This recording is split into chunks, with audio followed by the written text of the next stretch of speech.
आज हम यशस्विनी को हम इसलिए हम अपने नेता के रूप में उसको देखना चाहते हैं, क्योंकि जो महिलाओं की मुद्दा हो, बेरोजगारी हो, महिला सुरक्षा की बात हो, महिला रोजगार की बात हो, एक महिला अगर हमारे एक निर्वाचित पद पर बैठेगी, वो महिला का दर्द महिला ही समझ सकती है। कोई जेंट्स आज तक नेता रहा है, वो जेंट्स कभी महिला का दर्द नहीं समझा है। आज गांव में जाइए, आप संजय सेठ का नाम लीजिए, संजय सेठ को वो पहचानते तक नहीं है। उनका कहना है कि आज तक हमने उसका शक्ल नहीं देखा है। जिस क्षेत्र में संजय सेठ का घर है, उस क्षेत्र का आदमी लोग वो भी बोलता है कि आज तक हम लोग उसका शक्ल नहीं देखे हैं। देश में चुनाव का माहौल है और उसी तरह झारखंड में भी चुनाव का माहौल है, और इस चुनाव के माहौल में लोगों से यह जानने के लिए हम लोग जगह जगह जा रहे हैं, गांव घर जा रहे हैं और लोगों से समझने की कोशिश कर रहे हैं कि गांव घर की वह मुद्दे क्या हैं, जिन मुद्दों को देख करके गांव घर के लोग जो है इस बार मतदान करेंगे। खास करके महिलाओं की भूमिका बहुत महत्वपूर्ण होती है। इसलिए महत्वपूर्ण होती है क्योंकि महिलाएं जो है वो अमूमन मौन होती हैं और उनका जो पिटारा है वो वोट के बाद ही जो है वह दिखाई देता है। जब वह मतदान करने के लिए मतदान केंद्र पर पहुंचती है, ईवीएम पर जब वह बटन दबाती है और जब वह ईवीएम खुलता है, उसके बाद पता चलता है कि देश में महिलाओं का मूड क्या था, वह किन मुद्दों को देख करके और किस प्रत्याशी को जो है वह महिलाएं जो है पसंद की है। आज उसी कड़ी में दी जनसभा की टीम जो है वह नामकुम प्रखंड के क्षेत्र में है। तेतरी टोली में हमारे साथ एक महिला है जिनका नाम है कुमकुम करकेट्टा। कुमकुम करकेट्टा आदिवासी समाज की सामाजिक अगुवा, हमेशा जल जंगल जमीन और सामाजिक मुद्दों को लेकर के जो है वो मुखर रहती है। महिला है, घर की परिस्थितियों को समझती है। देश में जो महंगाई है, उस महंगाई में परिवार को, घर को चलाना कितना मुश्किल हो गया। जो बढ़ती बेरोजगारी है, उस बेरोजगारी के बीच में इन तमाम चीजों को, और राजधानी रांची का जो लोकसभा है, इस लोकसभा में एक तरफ जहां इंडिया गठबंधन में युवा प्रत्याशी यशस्विनी सहाय को प्रत्याशी बनाया है, वहीं दूसरी तरफ एनडीए के तरफ से जो सांसद है संजय सेठ, फिर से उनको एक बार टिकट दिया गया है। तो यहाँ पर टक्कर ये किस तरीके से देखते हैं, तमाम चीजों पर बातचीत करेंगे। कुमकुम जी, गांव घर की महिला है, हमेशा आदिवासी सामाजिक मुद्दों को लेकर के सड़क पर रहते हैं। इस बार का जो चुनाव है, इस चुनाव में तेतरी टोली, नामकुम और महिलाओं के लिए खास करके वह क्या मुद्दे हैं जिन मुद्दों को देख करके महिलाएं इस बार मतदान करेंगी? आज जो चुनाव के जो मुद्दे हैं वो विशेष करके महिलाओं को लेके ही है। और जिस तरह देश में बेरोजगारी चल रही है, जिस तरह महंगाई बढ़ रही है, कहीं ना कहीं जो महंगाई का मुद्दा है वो सबसे बड़ा मुद्दा है देश का, आज महिलाओं के लिए विशेष करके। चूंकि महिला ही है जो 24 घंटा घर में रहती है। जब दाल चावल घटा महिला को करना है, नमक घटा महिला को करना है, बच्चे के स्कूल फीस भरना है महिला को ही करना है। तो कहीं ना कहीं जो महंगाई का दस्त जो झेल रही है वो महिला ही झेल रही है। वो कहीं भी ऐसा संभव नहीं हो रहा है कि महिला को अभी कोई राहत मिल रही है। दिनों दिन इतना गैस सिलेंडर का दाम बढ़ रहे हैं। 2014 से पहले देखिए गैस सिलेंडर का कितना दाम था, आज गैस सिलेंडर का दाम हजारों रुपया बढ़ जाता है। कहीं ना कहीं महिलाओं को आज घर चलाना इतना मुश्किल हो गया है कि वो बच्चे लोग का खर्च उठाए, घर का खर्च उठाए, बच्चे लोग का स्कूल का खर्च उठाए।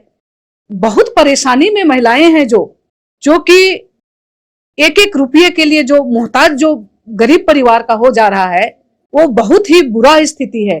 हम लोग दूर सुदूर गांव में जाते हैं जहां की अभी मजदूरी भी बहुत कम है। मोदी बोलता है कि ये मजदूरी हम इतना बढ़ा दिए हैं। अगर आप पर डे भी 500 के हिसाब से आप मजदूरी देते हैं तो एक दिन का खर्चा आपका 500 से ज्यादा है। एक सिलेंडर का दाम 1000 रुपया है तो आपका 15 से 20 दिन वो सिलेंडर चलता है। तो आप ही बताइए कि इस स्थिति में महिलाएं किस तरह महंगाई का दस्त झेल रही है। और रही बात बेरोजगारी का बात है, यहाँ बेरोजगारी 2014 के बाद कोई रोजगार का यहाँ साधन नहीं है। जब मोदी जी ने वादा किया था कि 2 करोड़ हर महीने में नौकरी दूंगा, लेकिन आज 2 करोड़ क्या 2 लाख नौकरी भी यहाँ नसीब नहीं हो रहा है। बच्चे ITI करके, MA करके, लो करके सब बच्चे लोग घर में बैठे हुए हैं। इंजीनियरिंग करके इतना माँ बाप पढ़ा के जब घर में बैठे हुए हैं, उस माँ बाप का क्या हाल हो रहा होगा। जब पढ़ाते हैं हम लोग बाल बच्चा को, तब यही सोच के पढ़ाते हैं कि कल को दिन मेरा बाल बच्चा कुछ करे तब हमारा जीवन यापन सही होगा। लेकिन वो जो माँ बाप का सपना है, वो सपना कहीं से भी सफल नहीं हो रहा है। इसलिए महंगाई का दंश तो महिला ही झेल रही है। इसलिए आज जो महिलाएं, देखिए सबसे ज्यादा महिलाएं पलायन भी कर रही है। और हम इस मुद्दे पर जरूर हम ये बताना चाहेंगे कि हम एक महिला होने के नाते हम भी आज ह्यूमन ट्रैफिकिंग में भी काम कर रहे हैं। आए दिन महिलाएं बच्चों को ठग के फुसला के ले जाया जा रहा है, दिल्ली बॉम्बे में बेचा जा रहा है। उन लोग को यही बोला जाता है कि रोजगार हम लोग देंगे। अगर हमको रोजगार यही हमारे राज्य में ही मिलता तो हमारे बच्चे दिल्ली और बॉम्बे क्यों जाते। कहीं से भी हमारे बच्चियों को रोजगार का सुविधा नहीं है। इसलिए आए दिन बच्चियां, महिलाएं यहाँ से पलायन करके बाहर जा रही है। और किस स्थिति में जा रही है, यहाँ कोई सरकार को कोई उनके कान में जू तक नहीं रेंगती है कि जो बच्ची यहाँ से बाहर जा रही है उन बच्ची का हालत क्या हो रहा है, उनके साथ क्या हो रहा है। किसी को ये आज तक कोई नेता मंत्री पूछने वाला नहीं है। रही बात, आज हम यशस्विनी को हम इसलिए हम अपने नेता के रूप में उसको देखना चाहते हैं, क्योंकि जो महिलाओं की मुद्दा हो, बेरोजगारी हो, महिला सुरक्षा की बात हो, महिला रोजगार की बात हो, एक महिला अगर हमारे एक निर्वाचित पद पर बैठेगी, वो महिला का दर्द महिला ही समझ सकती है। कोई जेंट्स आज तक नेता रहा है, वो जेंट्स कभी महिला का दर्द नहीं समझा है। और देश में जब हमारे प्रधानमंत्री जी बोलते हैं कि हम महिला सुरक्षा के लिए हमने इतना किया, जब आपने महिला सुरक्षा का इतना ही चिंता है तो मणिपुर जैसा इतना घिनौना घटना होने के बावजूद आज तक आपने मणिपुर जाके कोई मुद्दा वहां पर आपने शांति बहाल का बात नहीं किया। इसलिए हम समझेंगे कि एक महिला ही महिला का दर्द समझ सकती है और करेगी। अगर महिलाओं का सुरक्षा का बात करेगी तो एक महिला ही करेगी, महिलाओं का महंगाई पर बात करेगी तो एक महिला ही समझ सकती है, क्योंकि वो महिला घर को संभालती है। 5 वर्ष से यहाँ पर संजय सेठ सांसद हैं।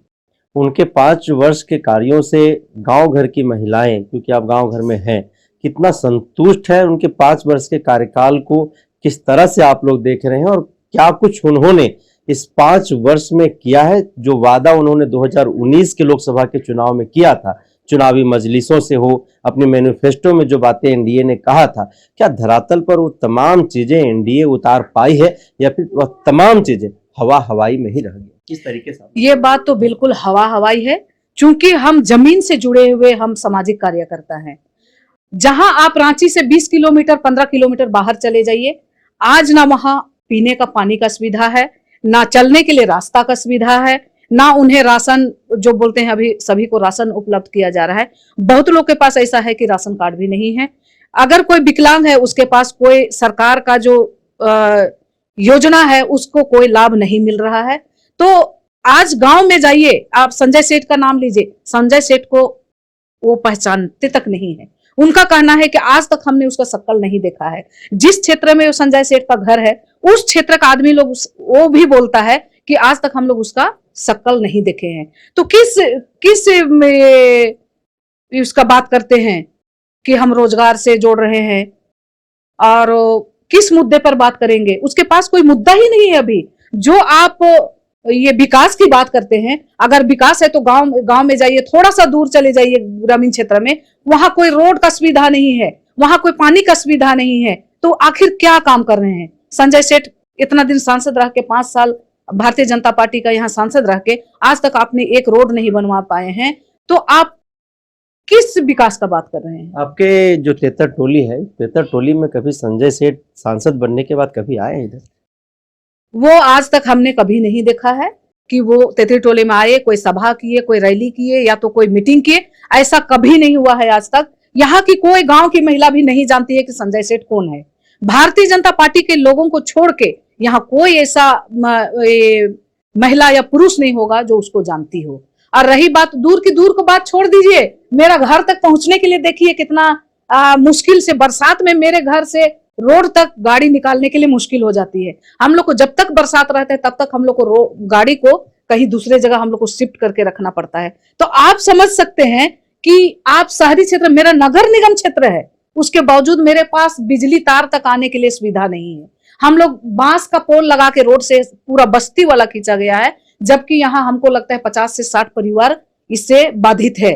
जो कि बिजली का लाइन तक यहाँ नहीं है। हम लोग बांस का खंभा खींच के हम लोग को यहाँ तक बिजली के लिए लाया गया है। तो किस विकास की बात करते हैं आप? गांव दूर का बात छोड़ दीजिए, ये तो मेरा नगर निगम क्षेत्र है ना। तो आज तक उसने इस क्षेत्र के लिए क्या किया? हमको एक गिनती बता दे कि संजय सेठ ने आके मेरे क्षेत्र में इस तरह का काम किया है। इसलिए हम नहीं मानते हैं। और जब विकास का बात ही नहीं होता है तो उस पार्टी को हम कैसे बोलेंगे? हमको कोई पार्टी विशेष से हमको कोई नफरत नहीं है, हमको कोई एलर्जी नहीं है, कोई हमको परेशानी नहीं है। लेकिन जो पार्टी पब्लिक हमारे जनता की बात करे, रोजगार की बात करे, स्वास्थ्य की बात करे, शिक्षा की बात करे, वही पार्टी हमारे लिए सर्वोपरि है। सर्वोपरि है। तो एक तरफ संजय सेठ प्रत्याशी हैं जो सांसद भी हैं अभी, दूसरी तरफ अश्विनी सहाय जो पूर्व केंद्रीय मंत्री सुबोध कांत सहाय की बेटी है, उनका राजनीति में एक तरीके से पदार्पण हुआ है। किस तरीके का टक्कर और मुकाबला आप लोग देख रहे हैं और जीत किसकी होने वाली है? जीत तो 100%, 110% हमारी तय है। चूंकि हमारी मतलब इंडिया गठबंधन की। चूंकि देखिए संजय सेठ इतना 5 साल रह के भी उसने कुछ नहीं किया। जनता तो ये देखना चाहती है कि विकास हमारा हो, ये उम्मीद लगा के बैठती है कि हमारा परेशानी है उसका समाधान हो। लेकिन ऐसा 5 सालों में कुछ भी नहीं हुआ। इसलिए यशस्विनी का जीत तय है। और हम लोग हर एक संगठन के लोग, हर एक चर्च के लोग, हर एक आदिवासी जो भी बहुल क्षेत्र है, सब उसी के साथ है। और पूरे संगठन के लोग जितना भी आज हमारे झारखंड में जितने संगठन हैं, जितने पार्टियां हैं, सब भरपूर हम लोग उनका मदद कर रहे हैं। और जितना भी संगठन है के लोग हैं वो जगह जगह में वो लोग मीटिंग कर रहे हैं। और हम लोग एकदम 100% हम लोग यशस्विनी को लाने के लिए हम लोग कोशिश कर रहे हैं। और हमारी ये जो कोशिश है, हमारी ये जो मेहनत है, वो जरूर रंग लाएगी और हम लोग बहुमत से हम लोग जरूर जीतेंगे। अश्विनी सहाय की जीत की ऐसी 5 अगर आपसे फैक्टर पूछी जाए कि ऐसी 5 बात बताइए अश्विनी सहाय को लेकर के जिसके दम पर आप यह दम भर रहे हैं कि अश्विनी सहाय जो है वह संजय सेठ से मुकाबला करके जीत हासिल करेगी। पहली बात तो वो महिला है। जितने भी महिला मुद्दाओं में वो प्रखर उतरेगी, ये हमारा विश्वास है। दूसरी बात, महिला होने के नाते हर एक क्षेत्र में वो अच्छा काम करेगी। और रही बात, तीसरी बात है कि वो एजुकेटेड है। अगर देश को चलाना है तो हर एक प्रकार का आपको जानकारी होना चाहिए। जो कि अभी कम पढ़े लिखे लोग हम लोग सत्ता में उतर जाते हैं, उनको सही तरह से कोई चीज उसको समझ में नहीं आता है। और जो भी एजुकेटेड है उनको एक एक चीज का नॉलेज भी ज्यादा रहता है और कैसे पार्टियों को चलाना वो अच्छी तरह से बेहतर जानती है। और वो अच्छा एक नेता के होने अच्छा एजुकेटेड महिला भी है, इसलिए वो अच्छी तरह से चलाएगी, ये हमारा विश्वास है। और ये अभी हम तो फिलहाल में उनसे सामने सब आ रहे हैं, लेकिन हम ये राजनीति में उतरने से पहले भी हमने उसके साथ कई बार हमने बैठा है। उसका जो विचार है, विचारधारा है, उसका जो काम करने का तरीका है, उसका जो सोच है, वो बिल्कुल वो कर सकती है। इसलिए हम लोग को विश्वास है कि वो अच्छी तरह से राजनीति को प्रखर से चलाएगी। और महिला जितना भी महिला मुद्दाएं हैं, उन मुद्दाओं पर वो विशेष ध्यान देके सभी को वो काम करेगी। अश्विनी सहाय को लेकर के गांव घर में आप लोग जा रहे हैं, क्या माहौल है? संजय सेठ को लेकर के क्या माहौल है? देखिए, यशस्विनी को लेके बहुत अच्छा हम लोग को पॉजिटिव मिल रहा है। कहीं भी जाते हैं तो जब वोट देने की बात कहते हैं, जैसे कल ही हमने बाहिया पारिश में गए थे, वहां पर हमने देखा कि बहुत से ऐसा मुद्दे हैं उनके पास करने के लिए आज तक नहीं पहुंचे। आज तक संजय सेठ का वहां फेस नहीं पहुंचता है। तो जनता तो चाहती है कि हमारा विकास हो, विकास के अलावा वो कुछ नहीं चाहती है। जब वो विकास ही नहीं करेगी तो उसको क्यों देगा आदमी वोट? और जब नया चेहरा जब आता है और आदमी चाहता है कि घिसे पिटे चेहरे को देख देख के भी आदमी थक जाता है कि वही आदमी वही आदमी वही आदमी को करते जाना है। आदमी अभी का सोच में, अभी का जनरेशन में सभी चाह रहा है कि एक नया युवा पीढ़ी आगे आए। और युवा पीढ़ी जहां आएगा तो युवा सोच को लेके सभी को साथ लेके चलने वाला होना चाहिए। सभी का सोच यही होता है कि एक युवा पीढ़ी आगे आके इस समाज को, इस पार्टी को आगे ले जाएगी। जिस तरह की युवा पीढ़ी का सोच होता है उसी तरह वो सबको समेट के वो युवाओं के साथ ले सकती है। चूंकि जो पीढ़ी बुजुर्ग बीत चुकी है उसके साथ हमेशा युवा पीढ़ी और बुजुर्ग में कहीं ना कहीं तालमेल नहीं होता है। इसलिए ये सबका अभी का सोच है कि ठीक है, वो अच्छा हुआ कि इस युवा पीढ़ी के साथ वो आगे आई है। कहीं ना कहीं वो सभी युवा पीढ़ी को लेके चलेगी और सफलता जरूर उसको हासिल होगी। 2014 की हम लोग बात करें, जब भारतीय जनता पार्टी चुनावी मैदान में थी तो उन्होंने स्पष्ट तौर पर कहा और एक नारा दिया था कि बहुत हुई महंगाई की मार, अब की बार मोदी सरकार।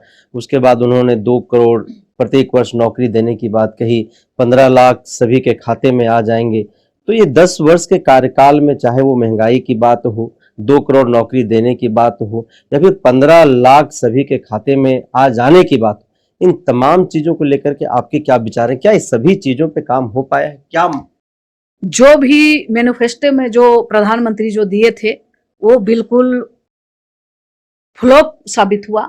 आज तक उसने कोई भी मुद्दे पे काम नहीं किया। जिस तरह उन्हें महंगाई का नारा लगाया, महंगाई आज आसमान छू रही है। जिस तरह आपने खाने पीने, दाल चावल आटा में आपने जीएसटी लगाया, वो 70 साल में कहीं इस खाने पीने में जीएसटी नहीं लगा था, उसको आपने वहां जीएसटी टैक्स लगाया। स्कूल के बच्चे लोग का जो भी जरूरत चीज है, कॉपी किताब पेंसिल, आपने उस पे जीएसटी लगाया। तो किस महंगाई की बात करते हैं आप? किस महंगाई से राहत की बात करते हैं आप तो आज इतना आदमी लोग को त्रस्त कर दिया है हमारे माननीय प्रधानमंत्री जी ने कि आदमी को क्या खाए क्या रखे, अपने बीमार सीमार के लिए पैसा 2 पैसा रखते थे वो भी आज नहीं रख पा रहा है। तो इतना महंगाई आपका चारों तरफ से मतलब हम लोग को इतना घेर के रखा है कि महंगाई पे तो बात ही मत कीजिए। 400 रुपया जब सिलेंडर था आपने उसको 1000 रुपया कर दिया। तो आपने किस महंगाई की बात की है? किस महंगाई को कम करने की बात की है? आज तो आपने महंगाई कम करने की बात की, लेकिन आपका आज महंगाई अब आज आसमान छू रहा है। तो किस हम महंगाई से राहत की बात करेंगे? अब आप ही सुनिए, अब उस समय प्याज का दाम के लिए उसने सत्ता से कांग्रेस को उतारा। आज देखिए जब समय आता है प्याज का दाम 200 रुपया होता है, टमाटर का दाम 200 रुपया हो जाता है, आज लहसुन का दाम 400 से कम नहीं उतर रहा है। तो किस सस्ता की बात करते हैं, किस महंगाई की बात करते हैं? महंगाई से आज आदमी पूरा त्रस्त हो चुका है। जो आदमी लहसुन एक सप्ताह में 1 केजी खरीदता था, आज 1 पाव में सिमट के रह जा रहा है कि 50 रुपया पाव, 60 रुपया पाव से आप लहसुन नहीं खरीद सकते हैं। तो किस महंगाई से आप राहत दिला दीजिए। एक चीज बता दीजिए कि 2014 के पहले जो कम था और आपने ज्यादा था और आपने अभी कम करके रखा है, कहीं है? कहीं भी ऐसा नहीं है। पूरा रिकॉर्ड एक सामान में देख लीजिए। 2014 का दाम को देखिए एमआरपी को, और अभी का दाम को देखिए, कितना महंगाई आसमान छू रहा है। तो कहीं ना कहीं आपने जो नारा लगाया वो तो बिल्कुल आपका गलत साबित हो गया। और क्या जाने कि आज हम अगर सत्ता में अगर भारतीय जनता पार्टी आ जाती है तो कल का दिन आदमी को एक एक पल के लिए जीना मुश्किल हो जाएगा। आदमी पता नहीं अपने आप आत्महत्या करने लगेगा। कैसे जिएगा? बाल बच्चा को क्या पढ़ाएगा, क्या बाल बच्चा को क्या पहनाएगा? आज देखिए हर कपड़े पे जीएसटी, हर एक कपड़े पे अब जीएसटी वहां फेंकिए, मतलब डबल जीएसटी। अभी गाड़ी का देखिए, गाड़ी का टैक्स देके ही ऑन रोड खरीदते हैं। आप कदम कदम पे चाहिए टोल टैक्स में 200 रुपया, 150 रुपया, इतना। आप यहां से रामगढ़ तक जाने के लिए, हजारीबाग तक जाने के लिए आपको कितना टैक्स भरना पड़ता है। तो कहीं ना कहीं घुमा के फिरा के इतना महंगाई का मार झेल रहा है आदमी कि आदमी त्रस्त हो गया। और अब यही चाहती है, जो गलती अभी सभी जनता चाहती है कि जो गलती हमने विश्वास करके 2014 में हमारे माननीय प्रधानमंत्री को लाए हैं, अब सब विश्वास खत्म हो चुका है। अब कोई विश्वास नहीं करना चाहता है कि जो जुमले वाला बात उसने किया वो अब उनके झांसे में नहीं आएगा, और वो उस सब से निकलना चाहता है। और एक नई उम्मीद के साथ जो 2014 से पहले था वही पार्टी को हम लोग को वापस लाना है। वही कम, जो महंगाई का दर कम था वही महंगाई हमको चाहिए।